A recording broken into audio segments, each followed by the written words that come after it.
What's the difference between human beings today and 1,000 years ago? In all honesty, nothing really, because human beings today, they still behave in the same way as they did a millennium ago, although the way that they do these things may be different. For example, human beings have organic needs which have remained the same over their entire existence. Needs such as eating and drinking. The only difference might be about what they eat and how they process their food. Instead of individual farmers growing crops in the sunlight, today there are biocrops which are grown under controlled conditions to produce larger yields. Human beings also have instincts which have remained the same over their entire existence. For example, the human survival instinct leads to the feeling to increase one's wealth.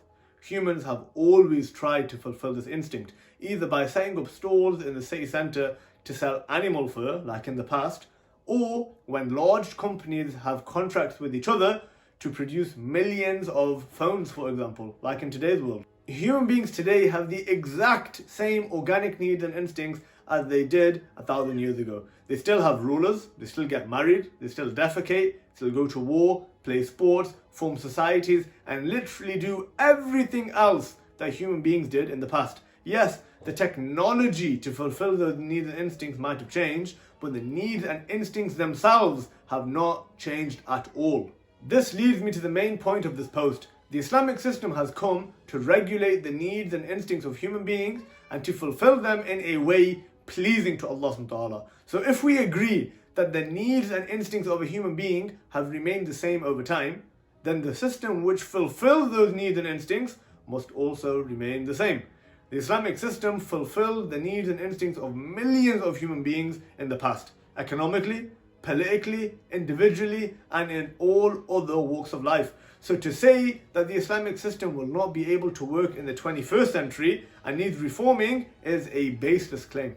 As mentioned before, human beings 1,000 years ago and human beings in the 21st century had the same needs and instincts, which means that the Islamic system which solved human problems 1,000 years ago is still capable of solving those same human problems today. Another claim of some people is that the prevalent systems and values of society today are completely opposed to that of Islam, and therefore an Islamic system would be incompatible with the 21st century. Firstly, the Islamic system has not come to fit into the current status quo. It has its own creed, it has its own values, and is a distinct system from all other systems. So in that sense, yes, the Islamic system is absolutely incompatible with the prevalent capitalist system of today. But as is the case with all distinctly different systems, they are implemented to change the current reality, not to conform to it. That's the whole point, that's the whole reason as to why people call for an alternative system in the first place, because they've had enough of their current reality. So the Aus and the Khazraj in Medina, they found a viable alternative system in Islam.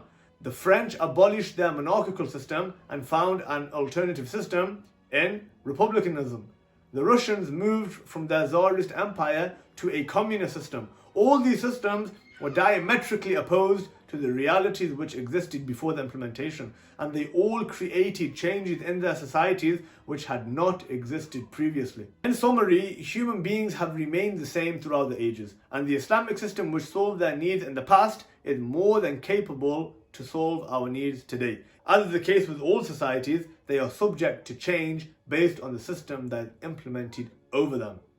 With all that being said, the Muslim world today is desperately looking for an alternative system to meet its demands and to fulfill its needs. As the Ummah gains clarity in the preposition for a genuine Islamic system, the discussion is swiftly moving from the possibility of an Islamic system in the 21st century to the necessity of an Islamic system in the 21st century, and the implementation of which is an inevitability.